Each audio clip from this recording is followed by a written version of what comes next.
Twisted Metal is known to the outside world as the clown game with cars, and that's for a reason. Ones who have never touched this series for a single minute have at least seen the Sweet Tooth ice cream truck or the clown driver himself.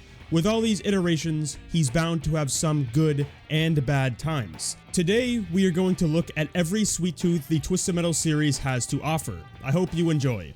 Starting back in the very first Twisted Metal, we were blessed with this thing right here, described as a bathtub on wheels, a truck design that is very simple yet iconic, having the smiling clown head on top, eternally staring at you while you play. I can assure everyone, nothing feels better than this. I'm sure this was also the first character a lot of people tried out, considering how he's on the front of the game, also the first character you see in the selection screen, where you'd be welcomed with a very solid pick, heavier armor as expected. Your special does a ton of damage, more so than basically everyone in the game, having ramming damage that is more than enough to take out most enemies. Your experience overall will be a good one. When I attempt to put myself in the shoes of a player back in 1995, the sheer idea of playing as an ice cream truck was probably outlandish and over the top, creating a more memorable experience than most of the other vehicles in this game. Like, I remember using the ice cream truck in GTA 2, running people over on my version of the road, a thing that others call the sidewalk. I'm not sure what it is about over-the-top cars destroying enemies or blowing stuff up. It just stands out more than using like a taxi or a regular looking ass car. So I'm sure Sweet Tooth gave this experience to a lot of people. If we look at the driver of the Sweet Tooth truck, this was the first iteration of Needles Kane. I'm not really sure what to make of his first version here. I think it's more enjoyable or funny because it's a real person who decided to dress up like this, and if you've seen the live action ending of Sweet Tooth, his actor does a really good job going insane here. Like, this guy is a nut. Oh man, give me that! Give me! A paper bag? You can't be serious. Oh man!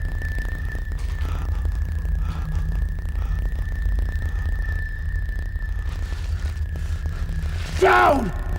Down! You get down the street! You said it would be easy! Do you know what they did? Do you? Now it's my turn! It's my world! It's my word! It's my turn! It's my day! Before seeing this live action ending, Needles Kane would probably be seen on the lower end of the Teeth lineup, especially as you go later into the series, you start to see more interesting and engaging versions of Needles Kane. He's wishing for a paper bag named Harold the Wacky Lunch Sack, which has become a meme at this point. It's even referenced in the TV show. There's something about this paper bag that's funny, most likely due to just how random it is, sort of playing into the childlike mindset of having an imaginary friend. But instead, this is a grown-ass man with green hair. Humor can come in the most bizarre of ways if you really try, I guess. Sweet Tooth's live-action ending does give him justice, which can honestly be said about all the other characters too. Seeing a wall of text just doesn't hit the same. You're just left to your imagination how the character would behave. So in this case, no visuals, no yelling about Harold, everything just falls flat. If you're including the live action ending, overall I think this Sweet Tooth is a fun one. I just feel the strongest suit is his truck. Playthroughs are quite easy with Sweet Tooth here. The only struggle you're gonna have is going too slow, which is expected from being fat. In Twisted Metal 2, Sweet Tooth is a bizarre addition to me.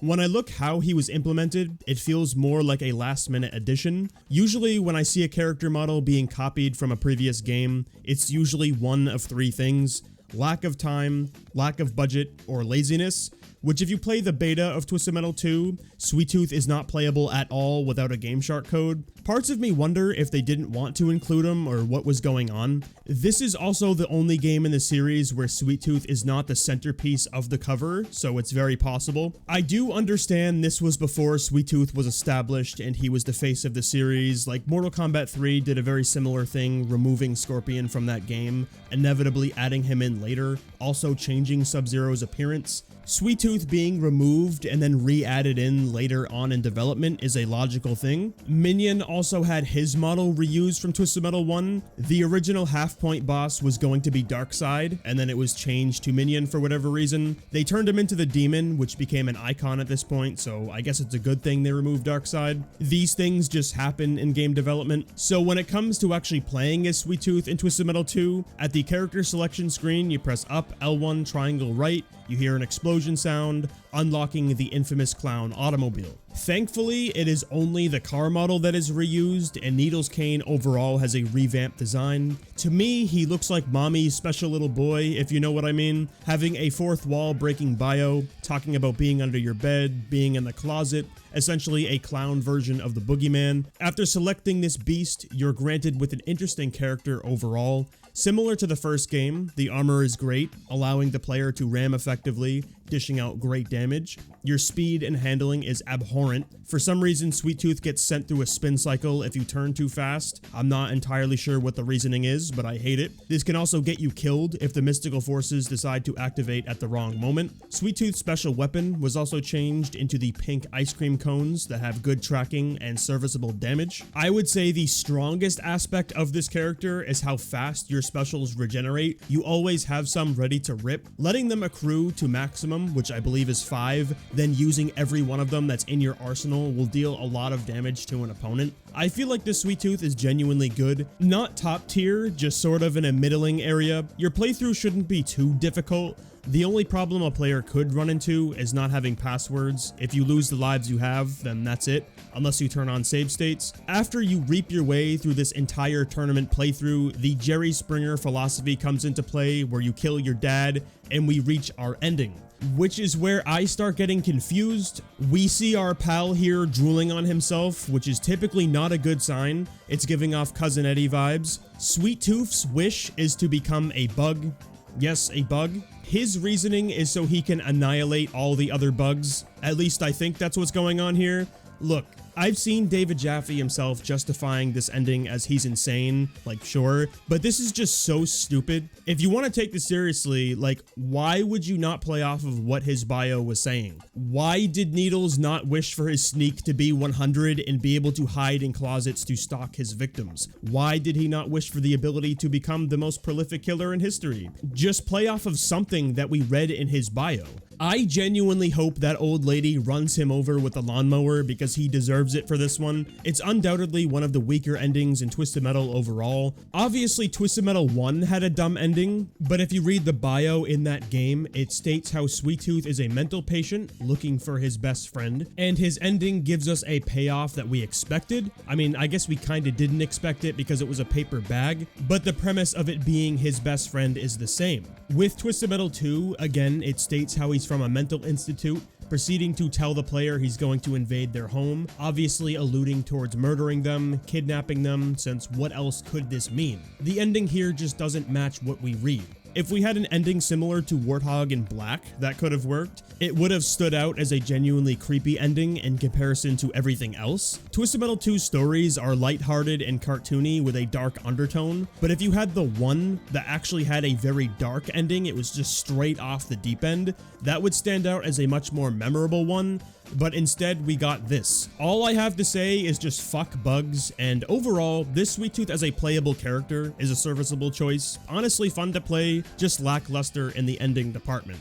Twisted Metal 3 is where we get into a strange pickle. When you start up the game, you are able to see Sweet Tooth driving around in the background, same with Minion, both being unlocked from passwords. Minion I can understand because he's a boss character. Sweet Tooth, I honestly can't say why. If I really had to guess, maybe it was to try and have gaming magazines at the time talk about the game, sharing a code to unlock the hidden character. Otherwise, it perplexes me why this choice was even made. I don't see a reason for this character to be hidden behind a password. Like, I hate this character, like real talk. It has nothing to do with the driver, mainly due to the fact playing the actual game with Twisted Metal 3 Sweet Tooth is not remotely close to fun, which is the most important part. You can give me the best story in the world, but if the actual gameplay is awful, it's not going to be a good time. Of course, I'm not one of the individuals who live in an echo chamber, and I actually enjoy Twisted Metal 3 for what it is. Pretending it ruined the series is asinine, and you just don't know what you're talking about in that regard,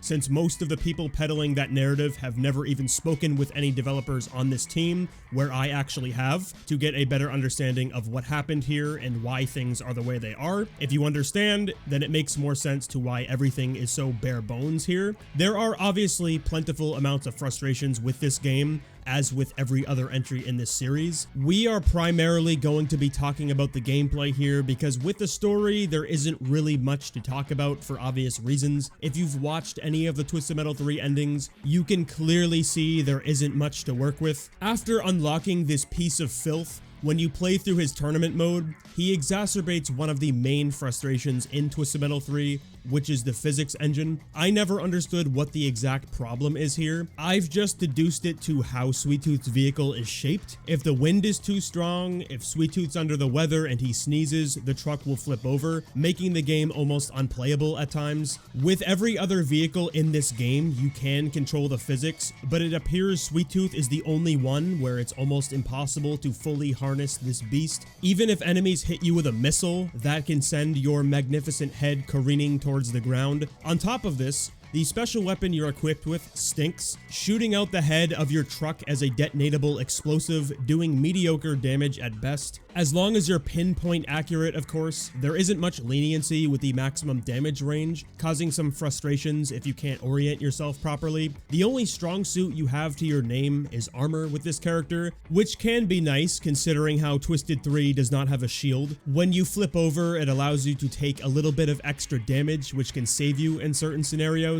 After you have the experience that is similar to pushing a thumbtack into your eyeball, reaching the end of your tournament, Sweet Tooth busts into Calypso's blimp, wishing for all the candy and ice cream he wants, giving us a life lesson in the process. You should have brushed between snacks. You could make an actual commercial out of this because some motherfuckers I've seen could use this advice, so thank you Calypso for opening people's eyes. Obviously, this ending is really stupid, but in a weird way, I enjoy it more than the Twisted Metal 2 ending, since at least some sort of stupid joke can be made out of it. Looking at Sweet Tooth's design, no one can take this seriously. You need a different mindset to watch something like this and find a way to make it entertaining.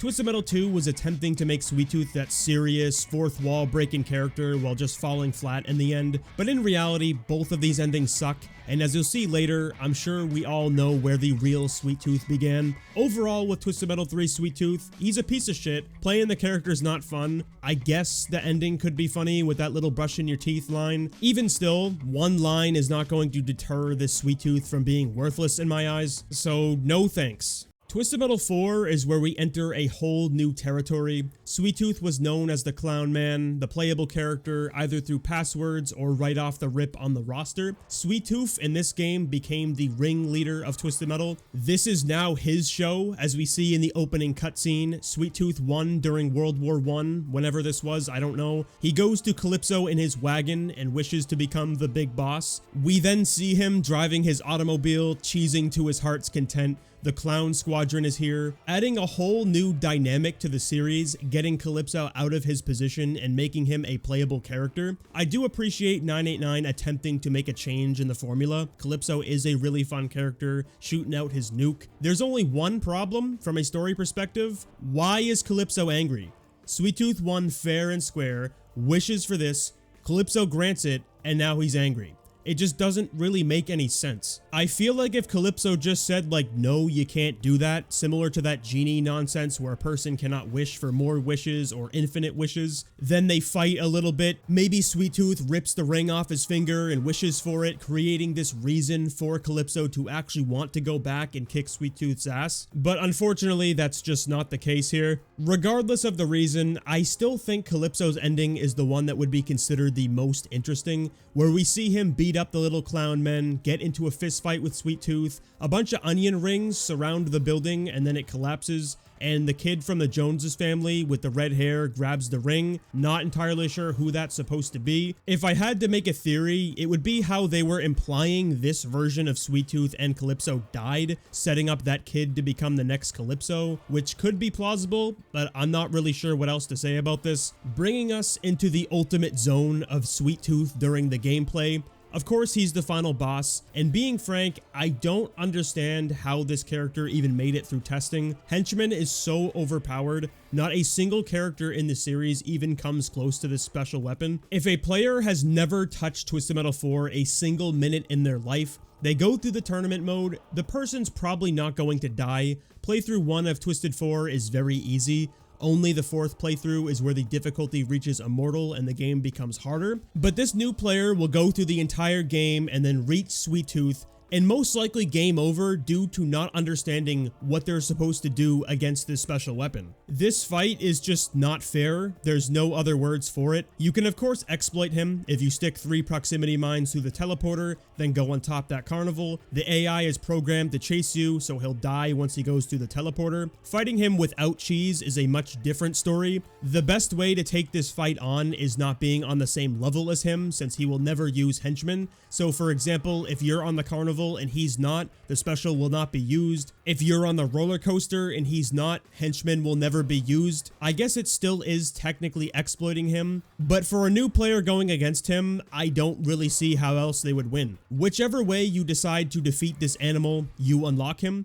giving you the easiest playthrough you will ever have in a video game. You can quite literally beat this game without moving due to how overpowered Sweet Tooth's special weapon is. Henchman practically kills every enemy in the game with a single use. If they don't die, just use a second and you'll win. This is really fun to use initially, but becomes boring after the first playthrough. I am not exaggerating when I say you will never die with this character. So overall, for Twisted Metal 4 Sweet Tooth, I feel 989 rectified the problem of him being worthless. Unfortunately, they took it a little bit too far. His story is an interesting take on the series, changing everything up, making Needles Kane the kingpin. If the theory I have about Calypso's ending was the truth, then everything would come together and make a little bit more sense setting up another game afterwards. Twisted Metal Black is where the series took a darker direction, allowing for Sweet Tooth to become what I was alluding to earlier. Whenever someone thinks of Sweet Tooth, this is usually the first one they think of. It took all these years with the foundation laid down in Twisted Metal 2. He is finally the psychopathic killer, which fits the portrayed look on all the game's covers. Every other iteration up to this point pales in comparison to the visual and character built here. It feels like this is what Sweet Tooth was always meant to be. On top of this makeover, Twisted Metal Black also had the stories become a lot more fleshed out, allowing for a deeper look at the drivers compared to the other entries beforehand. As you start the game, Needles is talking about his curse, giving a little backstory on why his head is on fire. Calypso waltzes in, gives him the talk, "I'll let you out of jail if you join my contest." Why or how the police agree to this makes no sense to me, but sure.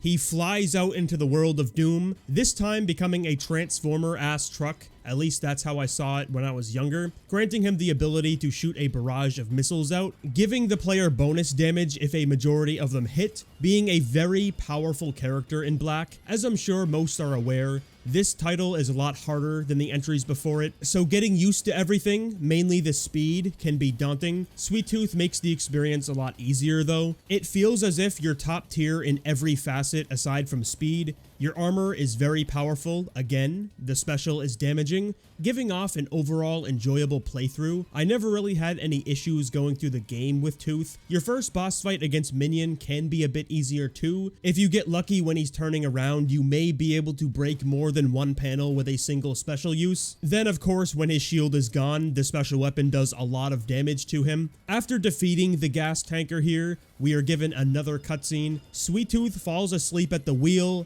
dreams about his previous experience of where the curse came from. We can see in real time what the use of performance-enhancing drugs can do to someone. Surviving an execution attempt, killing multiple cops. The preacher is here. I think this works for Sweet Tooth. They tried giving rationality to why his head is on fire. It's a simple plot device, but considering how iconic the fire hair is, I'm sure a lot of people wondered about it, so it's interesting to see it from that perspective. I'm not going to pretend this is deeper than it is, but it works for a Twisted Metal story. After he wakes up from his power nap, Sweet Tooth will most likely dominate the rest of his tournament run. Again, he's a higher tier character, so it's to be expected, where he can make easy work of Warhawk. Right when that shield is down, you're able to blow him away quite easily. We are then given our ending, which is very simple, but it fits the character, I'd say. Our clown friend walks in, he talks to Calypso, where he's given a vial and a choice. Drink this and your pain and curse will go away, but you're not allowed to kill again, or refuse the deal and suffer with pain for all eternity. Tooth obviously chooses that one, decapitating Calypso and calling it a day. I feel like it works for this character since he just doesn't really care about anything. He's psychotic anyways, plus you cannot get rid of that fire hair. His whole drive and motivation of his day-to-day life is killing, so you can't take that away from him either. Putting his story simply, we get backstory on his iconic fire hair, why he has it, he's crazy and wants to kill. A very one-dimensional story, but again, it works. Overall, this Sweet Tooth is what a lot of people see him as. He's a very iconic guy. He's a very, very strong character in this game. You're gonna get enjoyment out of him regardless if you like the stories or pure gameplay. It's just a 10 out of 10 Tooth. In Twisted Metal Small Brawl, the world was changed to be more kid-focused. Sony wanted a title to appeal to them, hence why the cars are RC cars, characters are kids, and in this universe, Sweet Tooth obviously cannot be a murderous psychopath. If he was, then we'd be looking at one of the darkest games on the market with an adult-only rating. I'm not gonna lie, this game did release after Black, so it's kinda daunting to go from Black to this. But what can you do? In Small Brawl, he is a young boy with paint on his face, or maybe it's a mask, I can't really tell honestly. Needles' flaming hair is also gone here too, making it normal hair with a fire color palette. For what they had to work with, this passes as a child version of him. The last aesthetic tidbit about Sweet Tooth here is actually his truck. There is a company name on the side of it named Frosty Treats, which actually did cause some legal trouble with Sony. This was already a copyrighted name for another company, where obviously you cannot put a copyrighted company's name into another copyrighted product without their consent. This was supposed to be changed, but from memory, Goodrich just didn't do it, so that caused a couple problems. But Sony has plenty of money, so who cares? When it comes to the power of this Sweet Tooth, that higher armor situation has spread all the way up to this title too, allowing the player to deal sufficient ramming damage, taking some extra hits, making boss fights a lot easier, since in Small Brawl, both Trapper and Piecemeal can be a slog to go against. The special weapon returns to being ice creams, but instead of cones, these ones are on a stick, spinning around with the ability to bounce off of walls. From my understanding, the ideal situation someone is supposed to use this in is enclosed areas. If you can trap someone, send it in, the ice cream will continuously bounce off of walls and the opponent, dealing plentiful amounts of damage. There's only one issue. Sometimes it just doesn't work. Occasionally, the special will fly off in another direction or even damage you. Maximizing Sweet Tooth's special is very difficult, so it makes him kind of underwhelming in comparison to the ones we've already talked about, aside from Twisted Metal 3. But at the very least, this iteration is playable all the way through without making you want to tear your hair out. After plowing your way through the tournament, we watch Sweet Tooth tie Calypso to the front of a real ice cream truck, steal the automobile, then drive it down the road with the cops chasing after him. Just a classic knee slapper ending. Unfortunately, this is the Sweet Tooth we are going to talk the least about, since there honestly isn't much to delve into. Everything is just fine. Nothing is egregiously bad or stunningly amazing. Just fine, which is quite underwhelming in comparison to the rest, leaving Small Brawl's iteration of Sweet Tooth to be the most forgettable. Twisted Metal Head On is a weird cookie when it comes to talking about any character. This is an entry where it's really difficult for a pick to stand out, apart from Cousin Eddie or ATV, who were terrible, and Dark Tooth, who was overpowered.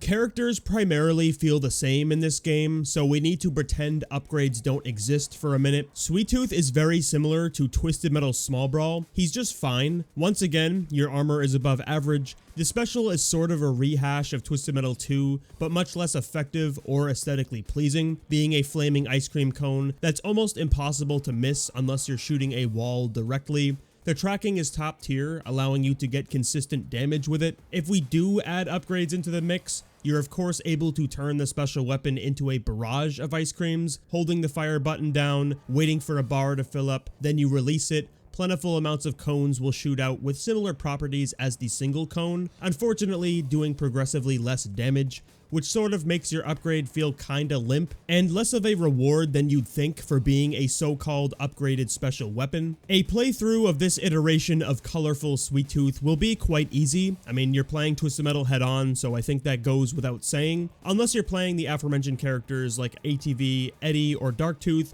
every playthrough is going to feel the same. Interestingly, I think the story and cutscenes overall are more interesting than actually playing the character is, where the story of Needles Cane is a bit more fleshed out compared to other games, since there are 3 characters involved with it here: Roadkill, obviously Sweet Tooth, and Darktooth. In Roadkill's ending, Calypso continuously keeps calling him Needles to where he starts getting angry, alluding towards Marcus and Needles being the same person, essentially an alter ego. Considering how the Cane family has been around for a long ass time, it's an interesting take to try to tie everything together. Towards the end of his cutscene, Marcus looks in the mirror and sees himself as Needles. I'm not entirely sure what wish Calypso granted here. Marcus wished for everything to be over, but he just wakes up like this, so possibly it's supposed to be left up to interpretation. When it comes to Sweet Tooth's ending, for some reason, I never realized this until making the video. They quite literally took the entire premise of Twisted Metal 4 and changed it slightly.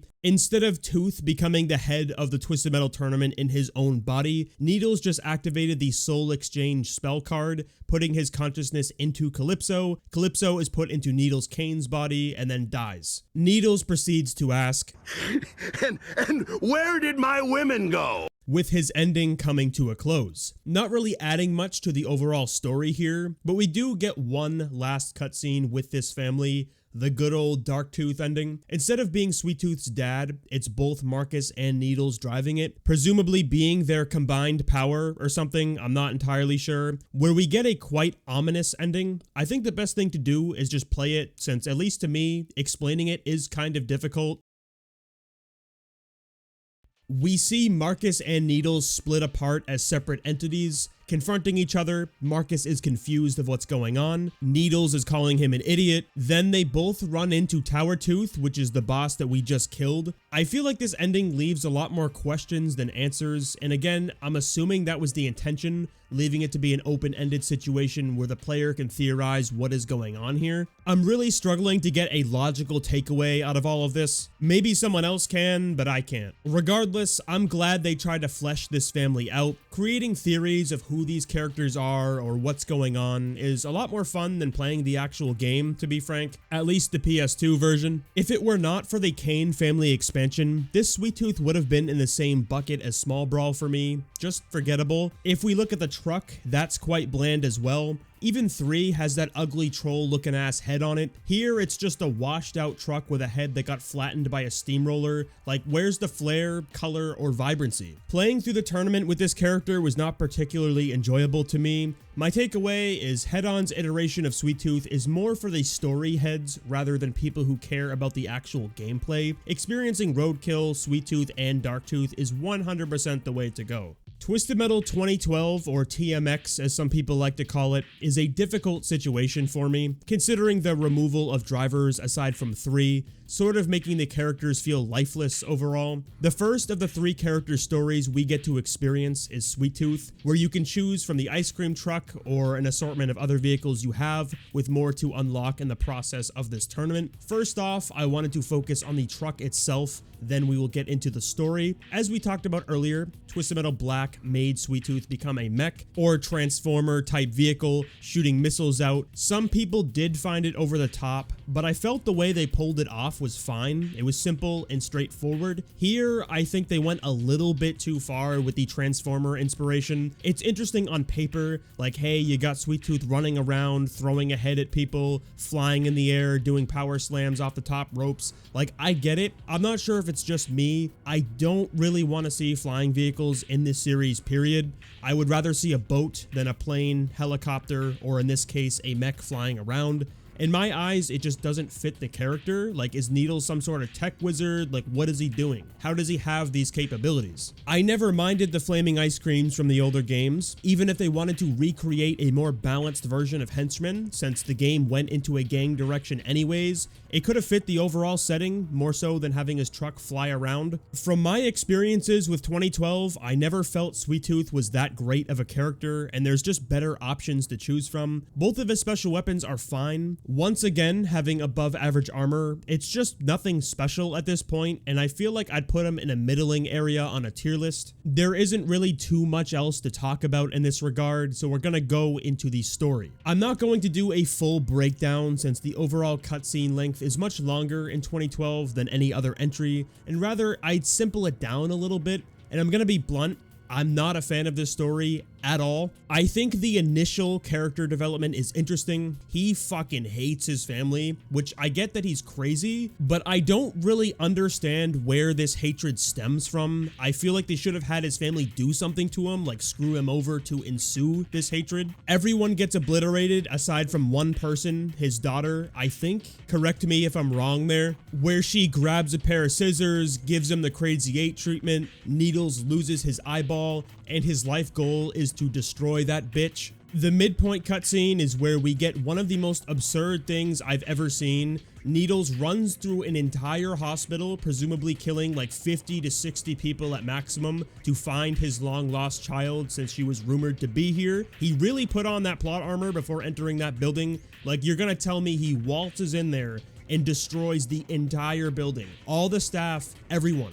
One person by himself. Okay, even if you want to be more realistic and say it's like 15 to 20, it's still nonsense. We finally reach the ending where he wishes to appear at the girl's location, Calypso punks him, Sweet Tooth goes to hell, and that's game over for him and us. To me, this story is just kinda dumb. Like, I don't really know what to say. It's similar to giving a child reign over the stories. Like, tell them to go write something about a serial killer clown, and this is what they give you. We are shown he hates his family, as I said, but why does he hate his family? Because, like, for what reason? He's crazy? It's a very weak plot device. If we take Black, which shares a similar demeanor, of course he is a psychopath there as well, but his reasoning for competing is to stop the curse that was put on him by the preacher. He's in constant agony, and anyone can understand that. It's conveyed to the player what is going on here. In 2012, we are told his first kill is going to be on his family, which is fine, but there's literally no setup. Needles says it took years of clawing for him to come out of Marcus. He finally did, then committed this act, which is stupid. This could have easily been fixed if someone thought like, hey, let's have his wife cheat on him, take everything away from him. Maybe his daughter attempted to kill him, causing Marcus to turn into Sweet Tooth, which is a psychopathic killer. But instead, it's just he decided one day, like, today's the day, my family is done. He messes up killing his daughter, and the whole reason for him competing is fucking what? Chasing a kill the player has no reason to care about or have any feelings towards? The setup is just non-existent. There's no reason for anyone to understand why this all transpired. How can I be invested in something when I don't understand the cause? When you want to set up a cat and mouse story, there needs to be a reason for the cat to come out and play. It's just basic cause and effect. What you need for the most simple of stories. Again, using Black as an example, Sweet Tooth wanted to compete so he could stop the curse. We get to see that he's in pain. He says that he's in pain, so it all makes sense. When it comes to stories, if you take something like gasoline, for example, you need something to ignite it. It's not just going to catch fire on its own. This 2012 story essentially just starts when the gas is on fire and spreading.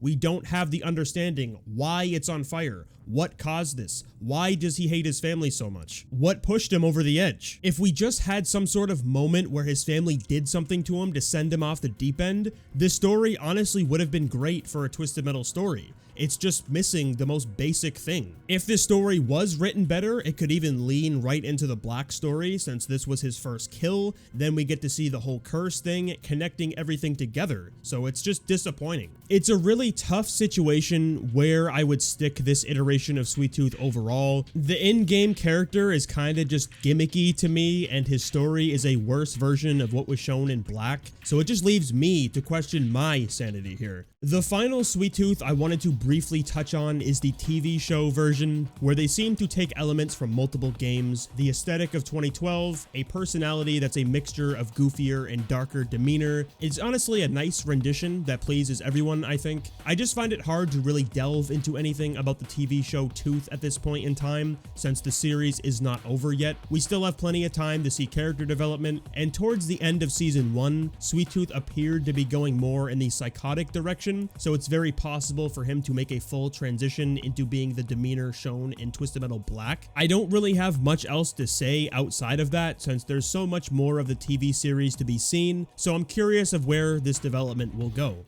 So we have gone over every Sweet Tooth in Twisted Metal history, the drivers, the stories, literally everything. Now I wanted to add the extra piece of ranking them all worst to best. We are only going to look from a gameplay perspective. I don't really see it being fair to compare titles that have a 3-act story to one single cutscene. Obviously, the one that has more content and more of a story arc to work with will beat down a single cutscene. Lastly, I'm going to pretend Twisted Metal 4 Sweet Tooth doesn't exist, because obviously that would be number 1. No Sweet Tooth or other character can stand against that bad boy. So when it comes to the bottom tooth, I was struggling a lot to decide who to put here. At this current moment, I'm feeling like Twisted Metal Small Brawl as the worst iteration of Sweet Tooth, mainly due to the fact of your special not working as intended a lot of the time. As I said earlier, it's supposed to hit an opponent, bounce off the wall, hit them again, keeping a little loop going. If the special functions properly, then sure, your damage will be pretty good. Unfortunately, this just won't happen a lot of the time. Even if you're in a small room, it will typically fly off in another direction or even ricochet back at you, dealing damage to yourself, creating a quite unenjoyable or even forgettable experience. Nothing stands out aside from having a special with potential that barely even reaches it. The next spot is the good old Twisted Metal 3 Sweet Tooth. When we covered this guy earlier, we went over the problems. Sweet Tooth here, for whatever reason, exacerbates this title's biggest flaw, which is the physics engine. It always feels as if you're gonna flip over from literally everything. On harder difficulties, it becomes even worse. AI aggression ramps up, so you're gonna get blown to smithereens, flipping over 100 times a minute. I do feel like Small Brawl and 3 Sweet Tooths are interchangeable. Both of them are quite bad. The difference maker for me, though, is the simple fact of how you're able to deal consistent damage with your special weapon in Twisted Metal 3 if you're able to orient yourself to hit a target. The damage can happen, whereas the Small Brawl special weapon, you're relying completely on luck whether it decides to work or not. But who knows, like maybe when I play Twisted Metal 3 again, I'm probably gonna hate him more than anyone else. Next up is Twisted Metal Head-On Sweet Tooth, where I feel like a line can get drawn here. This version of Sweet Tooth is fine, nothing is extraordinary, nothing is shit. Your playthrough will just be the most vanilla playthrough possible, the straight definition of a Twisted Metal run. You don't have any interesting aspects or elements to play around with, but compared to the previous 2 iterations, the player doesn't have an egregious weakness. You're not flipping over all the time or hoping the special weapon works properly. You're just playing, and there's nothing else to say. I feel like the best place to stick 2012 Sweet Tooth was right in the middling spot, which for a 7-character tier list, the middle will be 4. I am not the most experienced with 2012, so possibly there is some sort of tactic you can exploit or combos you can do with slamming, but from my perspective, it never really felt like anything is too great outside of being very evasive while flying, since the player can move in a 3D space. Being able to take cover from fire could be a realistic tactic with your movement here. Other than this, running on the ground doesn't really add anything to the core gameplay. The truck form is fine to deal some ramming damage. Your armor is of course good, but that can be said about every other Sweet Tooth on this list. Unless there is something I'm missing with how this character is supposed to be utilized, it just comes off as mid to me. Obviously having better potential than the previous 3 that we've mentioned so far, but in reality that's not really saying much. Number 3 is Twisted Metal 1 Sweet Tooth. He's a great choice of a character. Having good ramming capabilities is always an important factor when it comes to playing this title. Any little cars will be blown away after fisting them. An even bigger positive though is how Sweet Tooth's special weapon is very strong with direct damage. One of the largest problems with the first Twisted Metal is how most special weapons deal pitiful damage. That's why ramming is so important in this title. It's the highest damage output in the game. So any heavier vehicles are going to be stronger due to this, but the fact Sweet Tooth's special is also really powerful makes him higher on the overall tier list. Obviously, you have the good armor on top of this, and overall, this is genuinely an enjoyable tooth. At number 2, I decided to put Twisted Metal Black Sweet Tooth, one of the best characters in this game. I wouldn't put him top 3 or anything, but definitely top 5. He has a very high damage potential. If you're constantly getting that missile bonus, it will add more fuel to the fire. The armor you're equipped with is serviceable, allowing you to take more damage from the AI's aggression, which we all know can be a little bit more rough to deal with in this title. Finding a real downside with this iteration is hard. Whenever I play through the game, I'll never really have much of an issue with it. Typically smooth sailing for a game that's considered the hardest in the series by a lot of people. If anyone struggles with Black, going with Sweet Tooth will make the experience a bit more bearable for you. Overall, he's just a great time. At number 1, I decided to put Twisted Metal 2 Sweet Tooth, since again, Twisted Metal 4 cannot be here from being too obvious. After playing around with this tooth some more, I found him to be a really good character in Twisted Metal 2, outside of having sluggish handling, which is expected.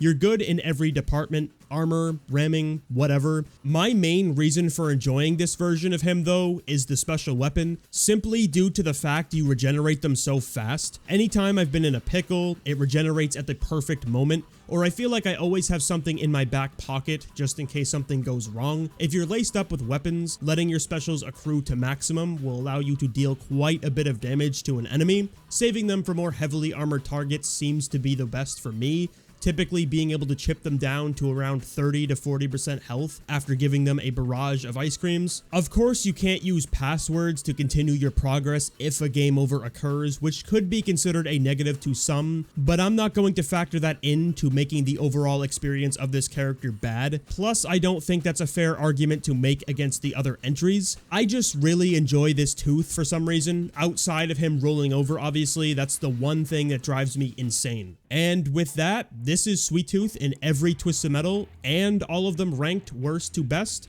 A long time, but I guess that's what happens when there's 8 of them. It's a really fun time going through all of them and seeing how he's evolved over the last 20-something years, which is insane the series has been around for that long. Will there ever be a new game though? Probably not, but at least we have Conquered to enjoy. As always, make sure to leave your thoughts in the comments below of your favorite Sweet Tooth, or if you have a ranking of your own, make sure to leave that down there as well. Thank you for watching to the end. Be sure to subscribe if you haven't already. If you're interested in learning more about Twisted Metal mods, I also have a video going over some of those. Or if you want to see another video about characters, I have a video about some failed ones, which is pretty interesting if you want to check that out too.